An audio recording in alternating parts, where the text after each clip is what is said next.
Oke, kita lanjutkan pertemuan kimia dasar di lecture 2 ya.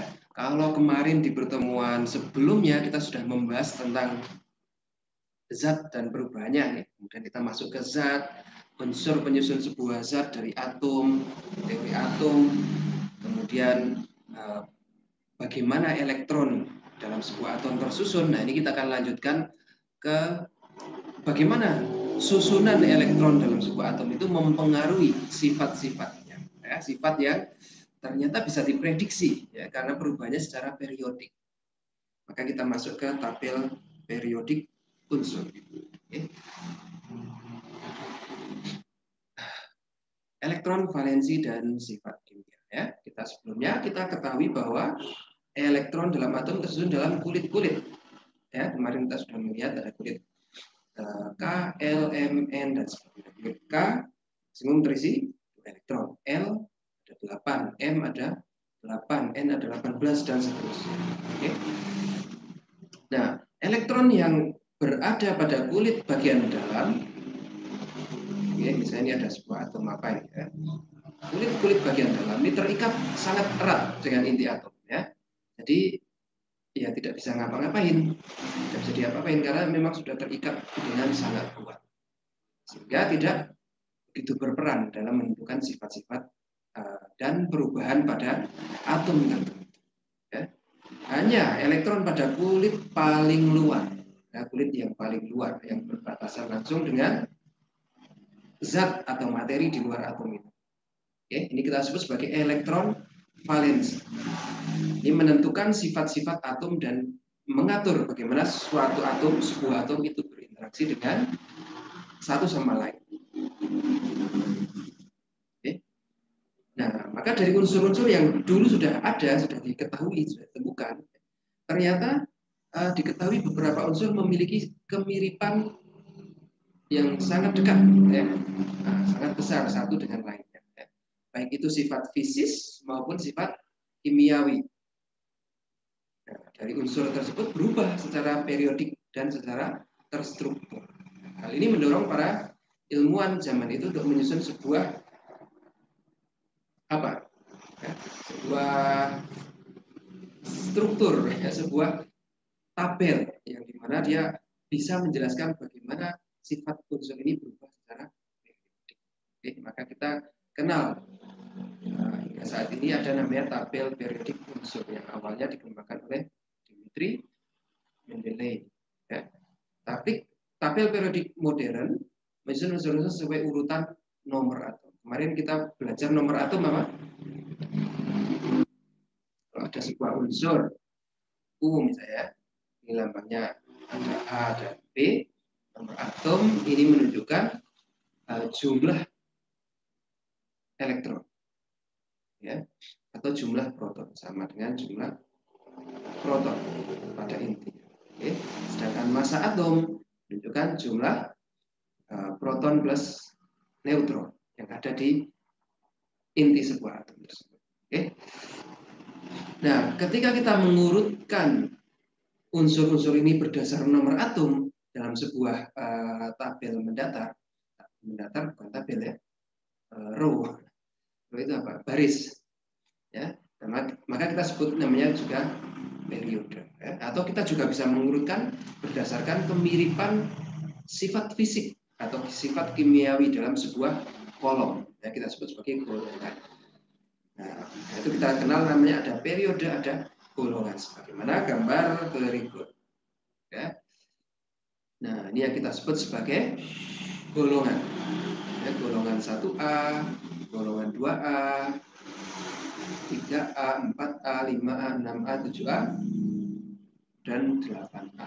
Kemudian ada golongan 1B, 2B, 3B, 4B, 5B, 6B, 7B, 8B, 9B, dan 10B, dan seterusnya. Oke? Ini kita sebut sebagai golongan. Satu periode bagaimana? Ya ini periode 1, periode 2, periode 3, periode 4, periode 5, periode 6, periode 7. Ya. Nah, sekarang golongan dan periode itu mensignify apa sih?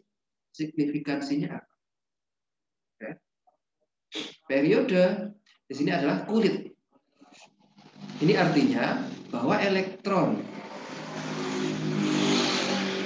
valensinya atau elektron terluar berada di kulit ke-1, ya, kulit K. Oke. Maka kita punya hidrogen, ada 1 elektron, 1s1, dan helium 1s2. Ya. Penuh nih kulit 1, cuma maksimum terisi 2 elektron. Ya. Maka di periode 1 kita cuma punya 2 unsur, hidrogen dan periode 2 ini kulit elektron kedua, kulit L. Ya. Kita mulai dari litium 1s1, 1s2,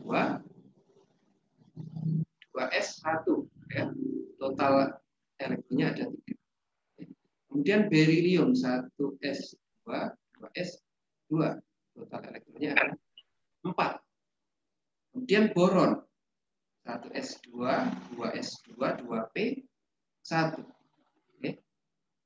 Totalnya 5. Kemudian karbon P2, hidrogen P3, oksigen P-nya 4, klorin P-nya 5, dan neon P-nya 6.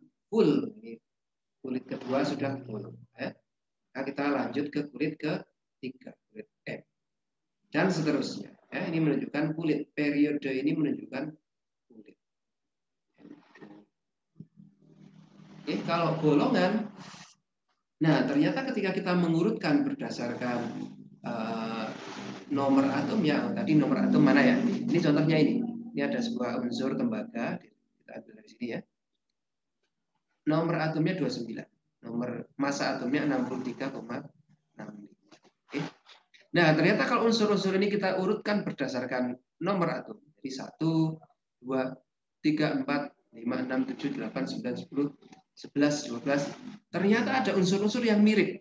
Jadi nomor atom 1, nomor atom 3, nomor atom 11, nomor atom 19, nomor atom 37, nomor atom 55, nomor atom 87. Ini sifatnya mirip ternyata. Oke. Maka dibuatlah sedemikian rupa sehingga tabelnya ini supaya sifat-sifat yang mirip itu berada dalam satu golongan. Ya. Ini periode. Di golongan ini menentukan apa? Kemiripan sifat. Kemiripan sifat, baik sifat fisis maupun bisa sifat kimiawinya. Ya, nanti kita akan lihat satu persatu. Oke, sekarang ini paham ya, ada golongan dan ada unsur.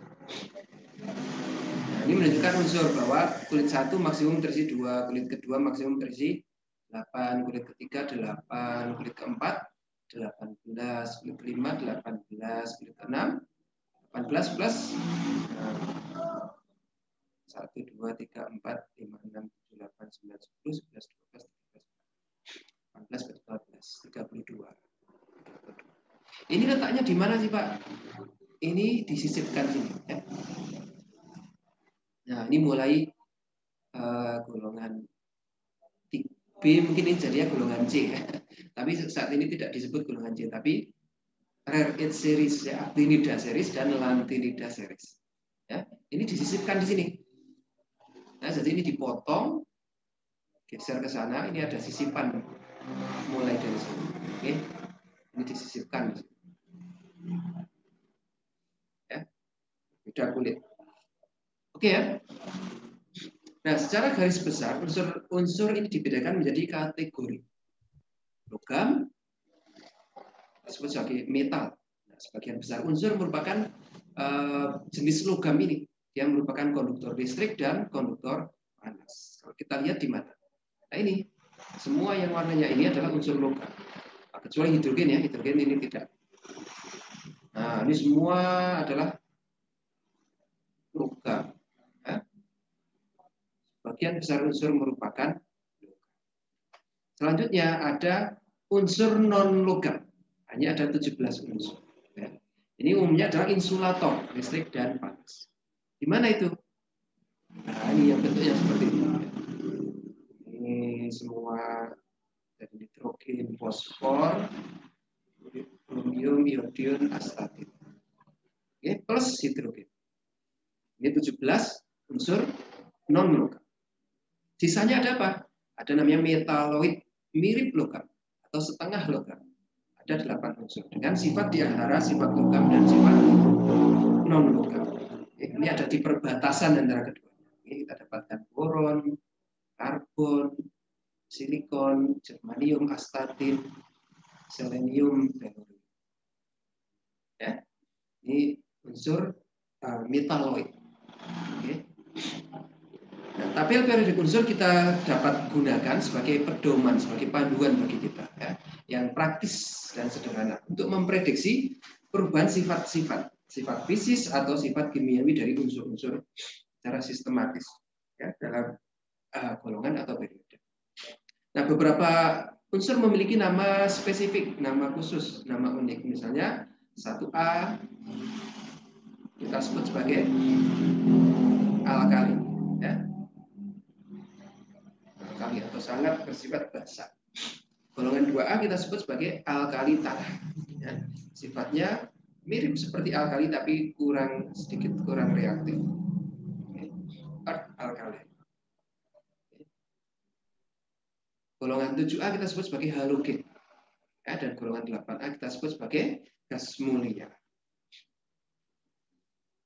Nah, ada beberapa sifat yang bisa kita prediksi dari tabel periodik unsur. Oke. Yang pertama adalah ukuran dari atom. Ukuran didefinisikan sebagai radius. Ya. Nah, ini beberapa sifat seperti densitas atau titik leleh atau titik didih terkait erat dengan ukuran sebuah atom dari unsur tersebut. Oke. Nah, radius atom kita ukur sebagai setengah dari jarak antara dua atom yang berikatan. Jadi misalnya ada dua atom oksigen berikatan membentuk O2. Ini inti atomnya, maka radius atom itu mana? Ya, ini jarak antara kedua inti dibagi 2. Ya. Jarak antar nukleus dibagi 2. Ini menjadi radius. Oke. Atau untuk zat padat berarti dua inti atom yang berdekatan, bukan berikatan. Ya, misalnya ada kristal besi antara atom besi dan atom besi yang berdekatan. Ini jarak antar intinya dibagi. Ya. Nah, dalam satu periode radius atom mengalami penurunan.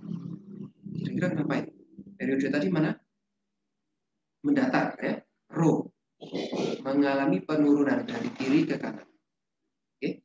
Dari kiri ke kanan, radius atom ini mengalami penurunan. Kita lihat lithium lebih kecil, boron lebih kecil lagi, karbon lebih kecil lagi, dan sebagainya. Ya.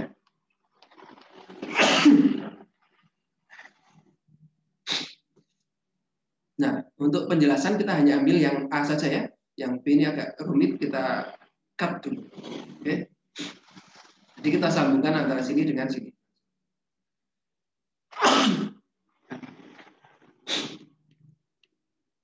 Ya. Dalam satu periode radius atom dari kiri ke kanan semakin kecil. Kenapa kira-kira? Bukankah semakin ke sini semakin banyak elektronnya? Ya? Ini nomor atomnya. Apa nih? 3, 4 berarti elektronnya 4 ya. Elektronnya 5, elektronnya 6, elektronnya 7, elektronnya 8, elektronnya 9, elektronnya 10. Tapi kalau kita lihat kok radiusnya lebih kecil. Yang punya elektron 10 dan elektron 9, 8, 7, 6, 5, 4, 3. Kira-kira kenapa? Yang mau mencoba?